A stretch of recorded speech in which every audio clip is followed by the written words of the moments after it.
Inilah 7 ilmuwan yang masuk Islam setelah lakukan riset ilmiah. Kita sebagai Muslim tentunya tidak meragukan lagi kebenaran Al-Quran. Setiap apa yang tertulis dalam Al-Quran pasti terjadi.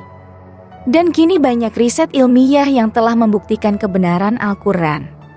Pada abad modern ini, pembuktian kebenaran Al-Quran banyak dilakukan oleh ilmuwan non-Muslim. Bahkan tidak sedikit di antara mereka akhirnya masuk Islam. Berikut ini 7 ilmuwan masuk Islam setelah melakukan riset ilmiah. Ilmuwan yang pertama bernama Keith Moore. Keith Moore adalah Presiden American Association of Clinical Anatomy antara tahun 1989 dan 1991. Ia menjadi terkenal karena literaturnya tentang mata pelajaran anatomi dan embriologi dengan puluhan kedudukan dan gelar kehormatan dalam bidang sains. Dia menulis bersama Profesor Arthur F. Daley II, Clinically Oriented Anatomy, yang merupakan literatur berbahasa Inggris paling populer dan menjadi buku kedokteran pegangan di seluruh dunia. Buku ini juga digunakan oleh para ilmuwan, dokter, fisioterapi, dan siswa seluruh dunia. Pada suatu waktu, ada sekelompok mahasiswa yang menunjukkan referensi Al-Quran tentang penciptaan manusia kepada Profesor Keith L. Moore. Lalu sang profesor melihatnya dan berkata tidak mungkin ayat ini ditulis pada tahun 7 Masehi. Karena apa yang terkandung di dalam ayat tersebut adalah fakta ilmiah yang baru diketahui oleh ilmu pengetahuan modern. Ini tidak mungkin, Muhammad pasti menggunakan mikroskop. Sesungguhnya kami telah menciptakan manusia dari suatu saripati air yang berasal dari tanah. Kemudian air mani itu kami jadikan segumpal darah. Lalu segumpal darah itu kami jadikan segumpal daging. Dan segumpal daging itu kami jadikan tulang belulang. Lalu tulang belulang itu kami bungkus dengan daging. Kemudian kami jadikan dia makhluk yang berbentuk lain. Maka Maha Sucilah Allah, pencipta yang paling baik. Al-Quran Surat Al-Mu'minun ayat 13-14. Ayat tersebutlah yang membuat sang profesor akhirnya memeluk agama Islam dan merevisi beberapa kajian ilmiahnya karena Al-Quran ternyata telah menjawab beberapa bagian yang selama ini membuat sang profesor bingung. Ia merasa materi yang ditelitinya selama ini terasa belum lengkap atau ada tahapan dari perkembangan embrio yang kurang. Kedua, Dr. Fidelma O'Leary. Dr. Fidelma, ahli neurologi asal Amerika Serikat, mendapat hidayah saat melakukan kajian terhadap saraf otak manusia. Ketika melakukan penelitian, ia menemukan beberapa urat saraf di dalam otak manusia yang tidak dimasuki darah. Padahal setiap inci otak manusia memerlukan suplai darah yang cukup agar dapat berfungsi secara normal. Penasaran dengan penemuannya, ia mencoba mengkaji lebih serius. Setelah memakan waktu lama, penelitiannya pun tidak sia-sia. Akhirnya dia menemukan bahwa ternyata darah tidak akan memasuki urat saraf di dalam otak manusia secara sempurna kecuali ketika seseorang tersebut melakukan sujud dalam salat. Artinya, kalau manusia tidak menunaikan ibadah salat, otak tidak dapat menerima darah yang secukupnya untuk berfungsi secara normal. Setelah penelitian mengejutkan tersebut, Fidelma mencari tahu tentang Islam melalui buku-buku Islam dan diskusi dengan rekan-rekan muslimnya. Setelah mempelajari dan mendiskusikannya, ia malah merasa bahwa ajaran Islam sangat logis. Hatinya begitu tenang ketika mengkaji dan menyelami agama samawi ini. Ketiga, Maurice Bucaille. Profesor Dr. Maurice Bucaille adalah ahli bedah kenamaan Prancis dan pernah mengepalai klinik bedah di Universitas Paris. Ia dilahirkan di Pont-l'Evêque, Prancis, pada 19 Juli 1920.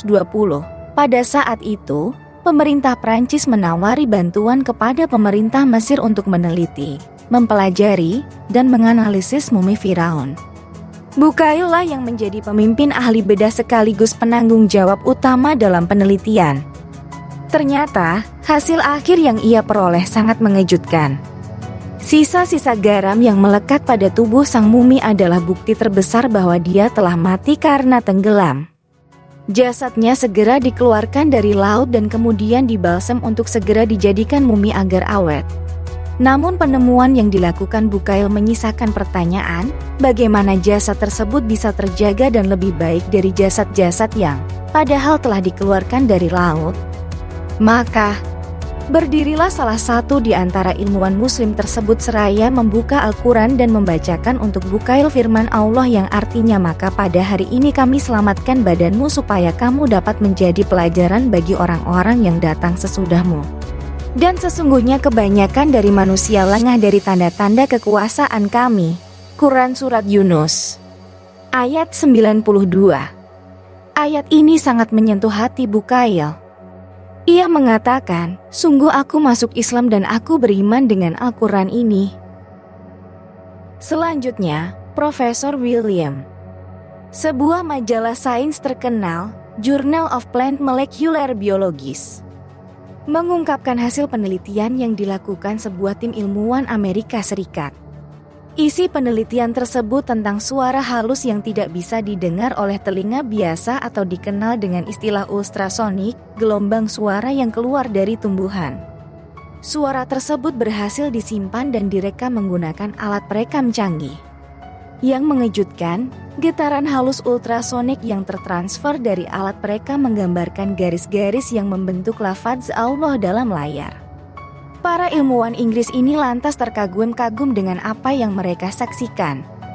Setelah menemukan temuan yang luar biasa itu, Profesor William memutuskan untuk memeluk Islam. Selang beberapa hari setelah masuk Islam, Profesor William berceramah di Universitas Carnegie Mellon. Ia mengatakan, dalam hidupku, aku belum pernah menemukan fenomena semacam ini selama 30 tahun menekuni pekerjaan ini. Dan tidak ada seorang ilmuwan pun dari mereka yang melakukan pengkajian yang sanggup menafsirkan apa makna dari fenomena ini. Begitu pula tidak pernah ditemukan kejadian alam yang bisa menafsirinya. Akan tetapi, satu-satunya tafsir yang bisa kita temukan adalah dalam Al-Quran. Hal ini tidak memberikan pilihan lain buatku selain mengucapkan syahadatain, demikian ungkapan William. Kemudian ada Jacques Cousteau. Mr. Jacques Cousteau adalah seorang ahli oceanografer dan ahli selam terkemuka dari Prancis. Ia masuk Islam karena menemukan mata air tawar segar yang sangat sedap rasanya. Namun air tersebut tidak bercampur atau melebur dengan air laut yang asin di sekelilingnya. Sehingga seolah-olah ada dinding atau membran yang membatasi keduanya. Belakangan Mr. Jacques Cousteau mengetahui bahwa kitab suci agama Islam telah menceritakan tentang hal ini 14 abad yang lalu. Dan dialah yang membiarkan dua laut mengalir berdampingan. Yang ini tawar lagi segar dan yang lain asin lagi pahit. Dan dia jadikan antara keduanya dinding dan batas yang menghalangi. Al-Quran Surat Al-Furqan ayat 53. Terpesonalah Mr. Cousteau mendengar ayat-ayat Al-Quran itu. Ia pun memutuskan untuk menjadi mualaf.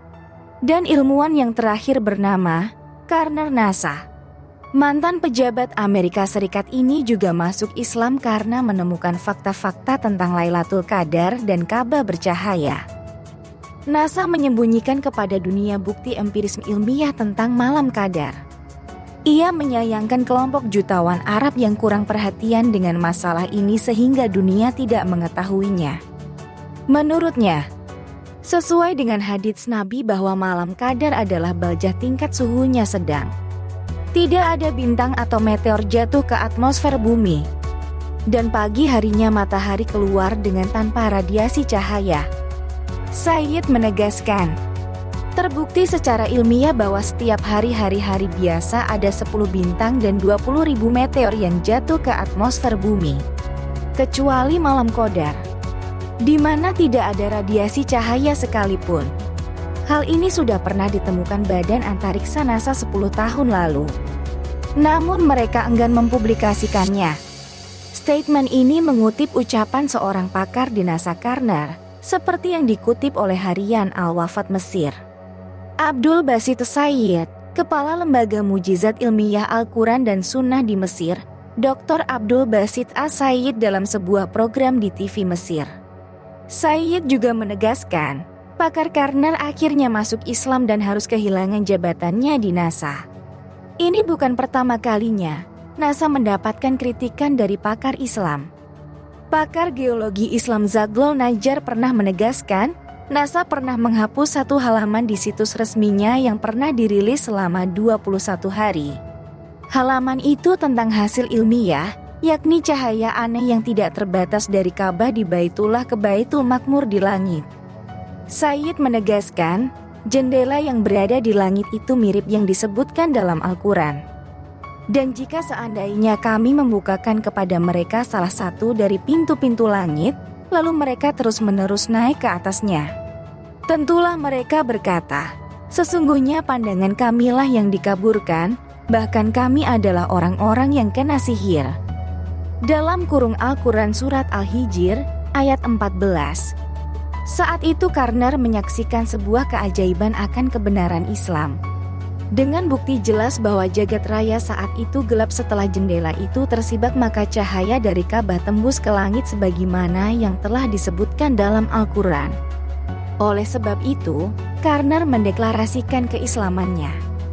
Semoga dengan pemaparan video singkat dari channel Risalah Nabi, agar dapat menambah bukti-bukti akan kebenaran Al-Quran dan membuat keimanan kita kepada Allah semakin kokoh. Untuk mendatangkan pahala bagi kita semua, tolong bagikan informasi ini kepada semua orang.